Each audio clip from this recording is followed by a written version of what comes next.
Amigos de Círculo Virtuoso, muy buenas tardes, gracias por estar nuevamente con nosotros y iniciamos el programa el día 21 de febrero.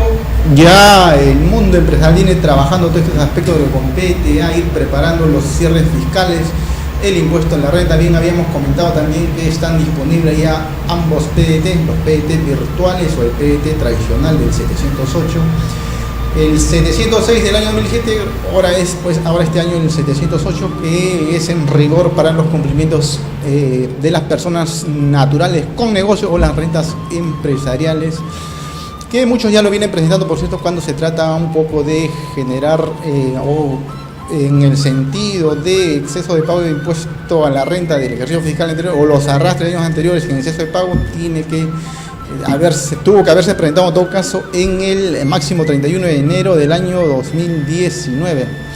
Y se viene trabajando también los cierres para presentarlo en estos días o incluso hasta el último día, de acuerdo al cronograma de vencimiento, que es prácticamente en la última semana del mes de marzo. En ese sentido también hay que comentar que en lo que corresponde a la renta de personas naturales hay todo un aspecto que se está tomando en cuenta y viene preocupación, surgen muchas dudas cuando se trata de hablar de las devoluciones, ¿no? Se genera un poquito de complejidad para las personas cuando había una limitación de tipos de gasto que sí iban a ser aceptables para el ejercicio 2018, pero se amplía con estas modificatorias para el año 2019 en el rigor de que personas que necesitan, recuperar impuestos por exceso de carga tributaria tendrían que, en el rigor, presentar no tanto presentar, sino exigir los comprobantes de pago de boleta electrónica identificado plenamente con el DNI. Es electrónica, ya no se aceptan los comprobantes, tradicionales o los físicos, salvo excepciones como por ejemplo en zonas donde no hay internet. Bueno, eso será un tema que se irá aclarando también en el camino.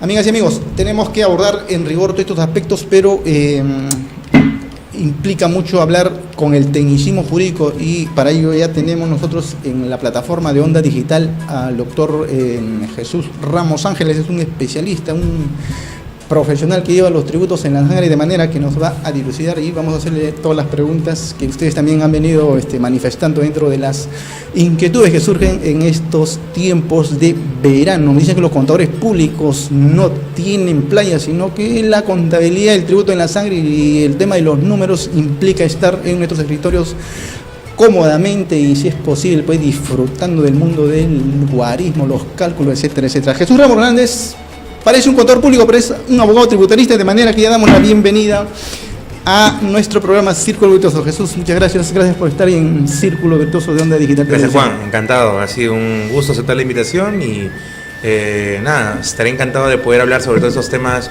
tributarios tan interesantes, pero más que todo tan importantes por el impacto que tiene al final del día en el bolsillo de las personas, en el bolsillo de las empresas a nivel financiero. Gracias, doctor Jesús Ramos Ángeles. Y empezamos entonces hablando de estos temas, priorizando, por cierto, los cierres fiscal en las personas naturales y jurídicas. En todo caso, Jesús, ¿cómo adviertes tú? ¿Se está dando toda esta facilidad? Se habla pues de que la administración tributaria, dentro de lo que corresponde a facilitar todas las herramientas tecnológicas a los contribuyentes, a los ciudadanos, a los que desarrollan actividades, a los que prestan sus servicios profesionales en forma independiente o a los que también están, sometidos a una exigencia por parte de su empleador, pero todos tributamos de manera que, ¿cómo ves el panorama? La administración tributaria ya para este cierre fiscal 2018, que estamos en todo el rigor, hay mejoras. En realidad los contribuyentes lo entienden mejor. Este PDT virtual, se habla mucho, por ejemplo, de que hay mayor facilidad. A veces se dice no se requiere contador para presentar los PDT de las personas naturales. Coméntanos un poquito cómo avanza este aspecto, que en rigor también es toda una meta altísima para la administración tributaria, pero lamentablemente en los últimos tiempos el cambio de superintendente no se ha visto muy bien y ha habido más bien ciertos retrocesos. Coméntanos ese aspecto, por favor, Jesús. Bueno, en efecto ha habido una serie de cambios siempre durante el tiempo en la aplicación de tecnologías y de herramientas de gestión fiscal por parte de la SUNAT. Correcto. Desde la facturación electrónica para personas jurídicas, pasando por libros electrónicos contables tributarios, agregando la modificación constante de los sistemas para declarar, la clave SOL, en fin, el PET, el formulario virtual, el declara fácil, en fin, todas estas cosas que han venido viendo, porque la administración tributaria está entrando en una etapa de gobierno fiscal tecnológico. Efectivamente, es decir, ¿no? Es fundamental que para una correcta administración del tributo, la autoridad tributaria, la SUNAT, deba implementar herramientas que corresponden al día a día, al día de hoy. Y siendo que vivimos en un mundo digital, la mejor forma de llegar al contribuyente, sin duda, es una gestión tributaria. El problema es... A ver, ¿qué problemas advierte Jesús en ese sentido? Claro, el problema, digamos, que puede ser el más fundamental alrededor del gobierno electrónico tributario, vamos a decir, claro. Es que no todas las personas están en la misma capacidad de acceder o en la facilidad de acceder a este control tributario. Por ejemplo, hay personas naturales, para enfocarnos en ellas, que no entienden mucho la mecánica de la apreciación de la declaración jurada, del impuesto a la renta, en el formato que SUNAT lo presenta, por más que sea electrónico. ¿Okay? Sí, pues, no significa que la SUNAT esté mal, es que de por sí los tributos tienen su complejidad en algún lado. Tiene su tecnicismo también, ¿no? Claro. Sí, Einstein decía que solo hay una cosa más difícil de entender que la física, y era los tributos, ¿no? Estoy exagerando, pero esa es una frase que él utilizaba para hablar de su complejidad y de su tecnicismo. Pero lo cierto es de que finalmente, en la larga, en el promedio, creo que es más fácil ahora cumplir con las obligaciones tributarias. Siempre hay avances y retrocesos, pero digamos, haciendo una especie de evaluación de los últimos años, creo que la SUNAT ha avanzado muchísimo en favor de los contribuyentes, a pesar que todavía se puede cuestionar mucho de los elementos que ha implementado. Claro, por cierto, y algunos amigos contribuyentes, algunos amigos televidentes también, que un poquito investigan, porque a veces cuesta un poquito inmiscuirse en el aspecto del mundo tributario, pero siempre la pregunta surge, ¿no? ¿Por qué cuando se habla de esta simplicidad, de esta forma de que sea familiarizable todo este aspecto que bien abordas, seguimos con el tema de las 5 categorías, la primera, la segunda, bueno, la tercera, que es el renta empresarial, que abordaremos en el segundo bloque, pero ahí sigue el tema de la cuarta categoría, la quinta categoría, de manera que ellos no advierten una mayor simplificación. ¿Qué respuesta tú darías a estas inquietudes, estos comentarios que siguen surgiendo y dicen, oye, pero hace mucho tiempo que conocíamos la tributación y seguimos en la primera, segunda, cuarta y quinta? A ver, eso responde ya no a un tema operativo, sino a un tema de técnica del impuesto. Lo que pasa es que, y tal vez no sea fácil de entender para todo el público, pero lo cierto es que los impuestos, nosotros los vemos en las normas, los vemos en el PET, los vemos en el día a día, pero finalmente son herramientas de política fiscal. Y eso significa que tienen una técnica atrás, ¿ok? Y lo que pasa es que el impuesto peruano, tal cual ha sido diseñado y tal cual es hasta hoy, es un impuesto que sigue una regla más o menos similar a la que teníamos antes. Hasta el año 2010 teníamos un impuesto global, que significa que nosotros agrupábamos todas las rentas que obtienen las personas y las juntábamos, las sumábamos, aplicábamos deducciones y calculábamos el impuesto y se acabó. Pero a partir del 2010 cambiamos un sistema dual, un poco tomado del sistema uruguayo. Lo copiamos un poquito. ¿Okay? Y este sistema dual dividió las rentas de las personas naturales en 2 grupos: rentas de capital, rentas del trabajo. Y el tercer grupo son rentas de empresa, ¿no es cierto? Donde entran incluso las personas naturales con negocios. Con negocios, personas ¿Okay? ¿Y qué sucedió? Lo que sucedió básicamente es que a partir de ese momento las rentas de primera y segunda categoría se convirtieron en las rentas de capital, las de cuarta y quinta en la renta del trabajo. Del trabajo, ¿no? El asunto es que a la hora de llevar esto a la práctica había que presentar una declaración jurada. Por cierto, así es. Y la declaración jurada al final del día era declaración jurada de rentas de primera, segunda, cuarta y quinta. Entonces, esta simplificación, porque técnicamente se simplificó el sistema, no se ha traducido en la práctica en una sensación de que todo es más fácil. Ahora hay otros sistemas impositivos que se pueden aplicar y que son más sencillos. Por ejemplo, el denominado flat tax. El flat tax es un impuesto plano, ¿okay? Y que se propuso hace unos años en el Perú, pero finalmente se desestimó. Es un impuesto en el cual se paga una sola tasa por total de ingresos, no importa dónde provenga. Entonces, si es primera, segunda, cuarta o quinta categoría, da igual, simplemente sumamos las rentas y aplicamos una tasa fija o incluso progresiva en función al nivel de renta que tengas.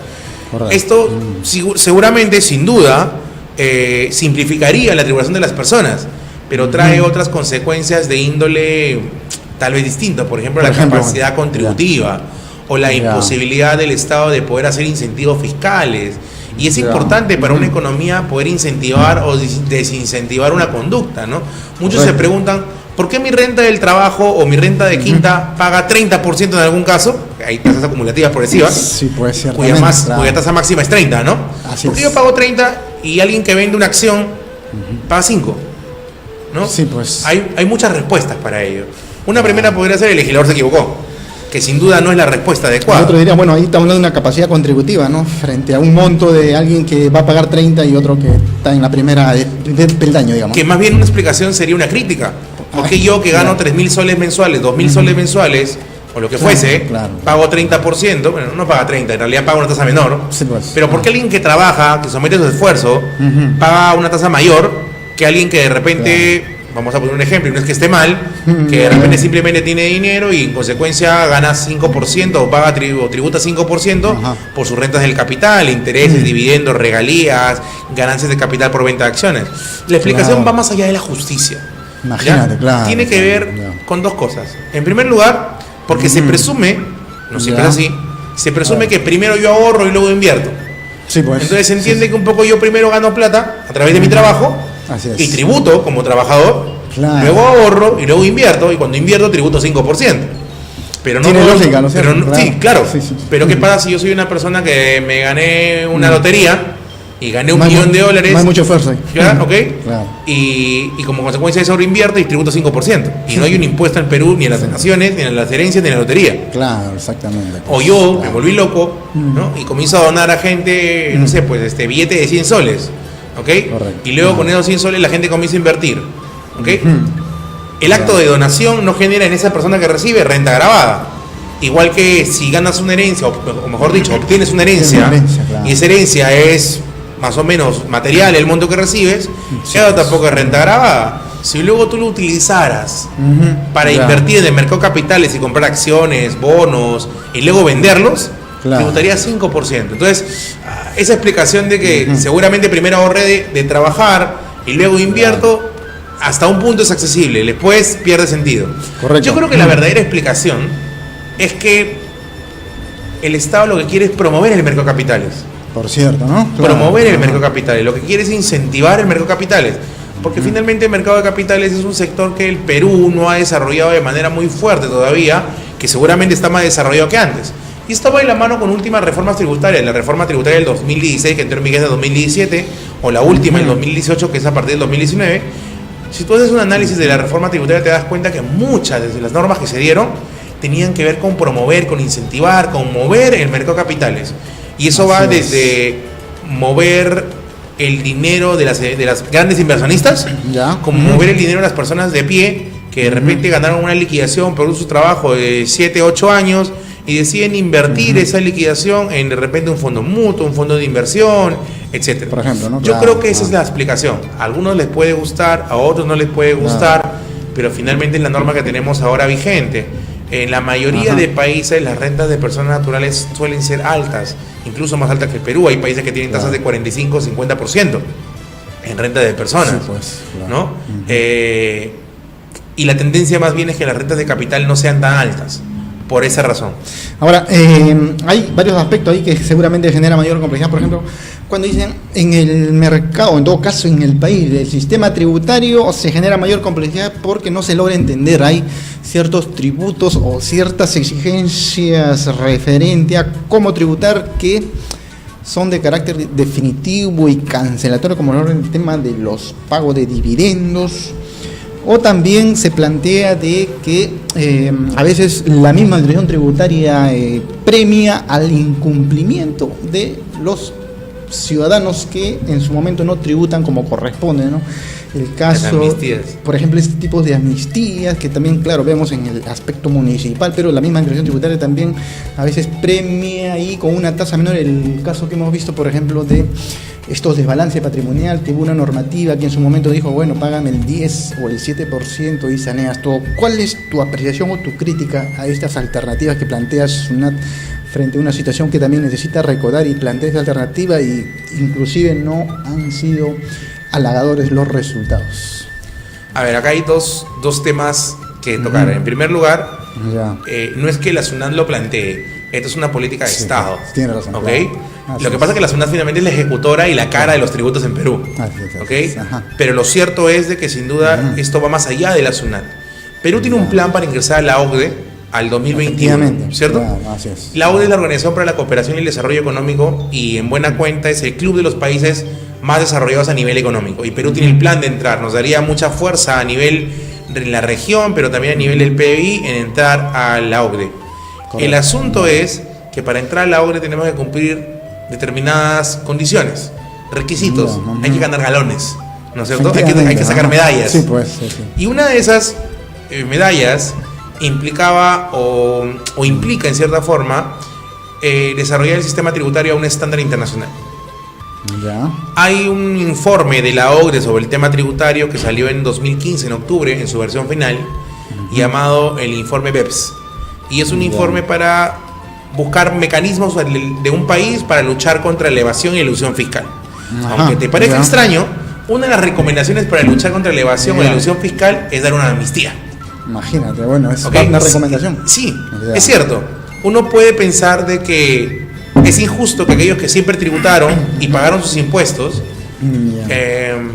a tiempo y pagaron más inclusive, resulta que ahora, si no hubieran pagado y si hubieran acogido la amnistía, hubieran pagado menos. Sí, Mejor pues. dicho, que en cierta manera estoy, pues se podría decir en un sentido coloquial que estoy bonificando, que estoy premiando el incumplimiento tributario, porque van a Claro. pagar menos que los que sí cumplieron a la fecha. Sí, pues. La pregunta es, Finalmente. ¿qué otro mecanismo podría haber? Si es La gran que pregunta. no hago esto, simplemente los persigo, y si los persigo, ¿cómo los encuentro? Teniendo en cuenta que que en ese momento, hablamos del 2017, las herramientas que tenía la SUNAT para poder hacer fiscalizaciones a nivel internacional, porque no estamos hablando del evasor informal pequeño, que es otro grupo y otra acción Sí, que pues. tomar. Hablamos Claro. normalmente de personas con alto patrimonio que no pagan impuestos, inclusive por rentas del exterior. Claro, no solamente ellos, Sí, también hay personas domiciliadas y sujetos de repente con sueldo medio que pueden evadir, ¿no? Mañana me pagan por lo bajo, sin comprobante de pago, una renta por una asesoría, Sí, y yo no pues. declaro, estoy evadiendo. Que es una práctica conocida, pues. Pero no es la única forma. Bueno. ¿Ok? Entonces, una de las formas de evasión que más le duele a SUNAT, la que más le golpea el PBI, Ya. son de las personas de alto patrimonio que terminan no declarando sus rentas internacionales. Porque tienen inversiones en el extranjero, en cuentas bancarias offshore, en fin. Ya. Estas Ujú. inversiones requieren, para poder atraparlas, para Ya. poder verificar si se hizo la evasión o no, Ujú. requieren que yo tenga un grado de posibilidad de fiscalizarlas. ¿Cómo Perú Ya. puede fiscalizar una operación internacional? Claro, Para se hace hacerlo, complejo. para Ajá. hacerlo hoy por hoy no tienen las herramientas. De hecho, ya estamos adoptando mecanismos como el intercambio de información y todo, pero antes no lo había. Entonces, en el 2017, el Estado vio que la mejor opción era hacer una amnistía. Era lo que la OCDE le recomendaba, Ya. una amnistía voluntaria, a Ujú. través de la cual ellos revelaban todo lo que tenían. Entonces, era un trueque, ¿ah? Yo Ya. a cambio de darte un menor pago de impuesto por todo lo que dejaste de pagar, quiero que me cuentes todo lo que has hecho. Ya. ¿Esa información para qué sirve? Para que la SUNAT pueda fortalecer su fiscalización posterior. Están Claro. sacrificando el cobro de deudas de ejercicios pasados por asegurar el cobro de deudas Posteriores, posteriores. Porque ¿no? una vez que Claro. revelé mi situación patrimonial, que es un requisito para poder acogerme, porque Ya. yo para poder acogerme a la amnistía tengo que mostrar, hacer una revelación de lo que tengo. Algo relevante, ¿no? Claro. Una vez que mostré claro. lo que tengo, Ujú. está bien, pagaré poquito por todo lo que he hecho antes, pero cuando luego pase el siguiente año, la SUNAT me va a decir, ¿te acuerdas que me contaste que tenías esto? Sí, pues. Ok, págame la renta este año. Y la renta de este año sí cuesta 30%. Claro, lo cual es que parece toda una medida acertada, ¿no? Ahora, cuando sostienes, Jesús, referente a lo complicado que es, por cierto, perseguir a el aspecto tributario cuando se trata de personas no domiciliadas o las personas naturales, pues que en el fondo tienen pues sus inversiones fuera del Perú, transfronterizo, digamos. ¿Qué tanto se ha avanzado en este aspecto cuando hablamos ya de los países cooperantes, el mundo tecnológico, el cruce de información, el aspecto bancario, estas personas que mueven sus patrimonios, sus capitales? En rigor no es que tienen el dinero bajo el colchón, entonces ¿qué tanto permite todos estos avances tecnológicos y todos estos aspectos para facilitar a SUNAT efectivamente perseguir sus patrimonios? A ver, lo importante aquí es que hemos avanzado muchísimo. Hemos avanzado muchísimo y esto le conviene al contribuyente y no solo a la SUNAT. En la parte de la SUNAT seguramente tenemos herramientas nuevas, como por ejemplo en el 2017 hemos celebrado o hemos formado parte de la Convención de Asistencia Administrativa Mutua de la OCDE, que básicamente nos permite no solamente intercambiar información tributaria y financiera en forma automática, sino también hacer otras acciones como por ejemplo fiscalizaciones en cooperación entre la SUNAT y otras administraciones tributarias cuando hay compañías internacionales, cobros, ayuda en los cobros, que la SUNAT puede ayudarse cobrando a través de otra administración tributaria, o incluso cooperación técnica a través de capacitaciones entre administraciones tributarias. En fin, eso fortalece a la SUNAT y le permite fiscalizar operaciones internacionales que antes no podía fiscalizar. Correcto. Hasta ahí es positivo por todos lados. Y sobre todo permite que Perú pueda cumplir todos sus acuerdos internacionales que tiene hoy para lo que es convenios de doble imposición, intercambio de información, precio de transferencia, en fin. Antes teníamos las herramientas, pero no teníamos la forma de ejecutarlas. Ahora tenemos medios para ejecutarlas. Son herramientas muy imprescindibles ahora, ¿no? Sí. Bien, ahora entremos un poquito a manera de pincelada, porque hay que ir a una breve pausa. ¿Cómo adviertes avance en lo que corresponde ya a las rentas de tercera categoría, las rentas empresariales?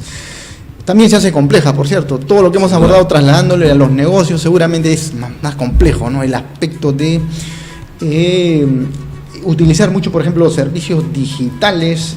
Los negocios tradicionales seguramente hay un tema ahí de alta valla para la SUNAT en el sentido de perseguir a todos estos negocios informales muy conocidos, pero falta.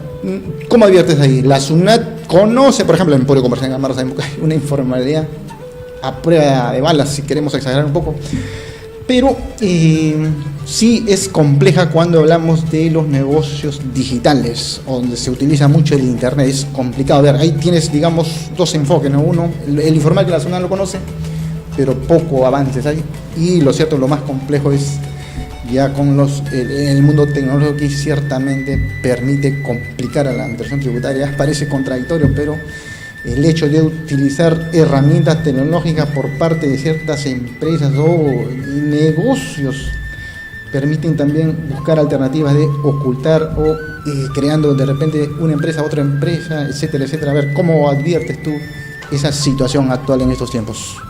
A ver, de hecho hay nuevas herramientas para luchar contra la evasión y la informalidad, pero no son suficientes. Ciertamente. La evasión siempre ha sido sancionada a través de, primero, consecuencias penales, porque es defraudación tributaria u otros delitos asociados. Claro. Pero hay actos evasivos que no se pueden encontrar fácilmente, porque precisamente la informalidad hace que estas empresas estén en lo oculto. La SUNAT sabe que existen, sí, pues, pero el marco legal hoy por hoy no está diseñado para, digamos, no está fortalecido en formalizar a los informales. Seguramente sería lo idóneo, pero hoy por hoy el marco legal va más bien pensado en un poco evitar que sigan evadiendo o sigan eludiendo aquellos que lo hacen y son formales. Y por ahí van las herramientas. Por ejemplo, hace poco se establecieron algunas modificaciones a la norma antielusiva general. ¿Ok? Y paralelamente se establecieron nuevas normas contra la ilusión internacional para países no cooperantes, para paraísos fiscales, se actualizó la lista de paraísos fiscales, en fin. Siempre hay nuevas herramientas para poder evitar la ilusión y la evasión de los formales. Correcto. El problema es qué hacemos para poder formalizar o sancionar la informalidad. Y sobre esto no hay mucha novedad. Se han hecho algunas cosas en el tiempo, como por ejemplo medidas vinculadas a buscar incentivar a través del régimen RUS, el régimen RER, el régimen MIPE tributario, que básicamente hacen que pagues menos impuestos y te deberían motivar a formalizar. Claro, pero lo cierto es que todavía el incentivo no es suficiente a nivel de renta empresarial. Por cierto, claro. Jesús, hay que hablar del tema, esa complejidad que bien sostienes, pero comentaste las reformas tributarias. Sin embargo, esta reforma tributaria, pues parece que los resultados no son lo que seguramente la SUNAT hubiese esperado en realidad. Más bien ha sido criticado la SUNAT. Bien sostienes, claro, es un tema de política fiscal, la SUNAT lo ejecuta y lo lleva a cabo en marcha, pero nos comentarás después de la pausa dónde está el quid del asunto referente a desaciertos tras desacierto en las últimas reformas tributarias. Pausa y continuamos.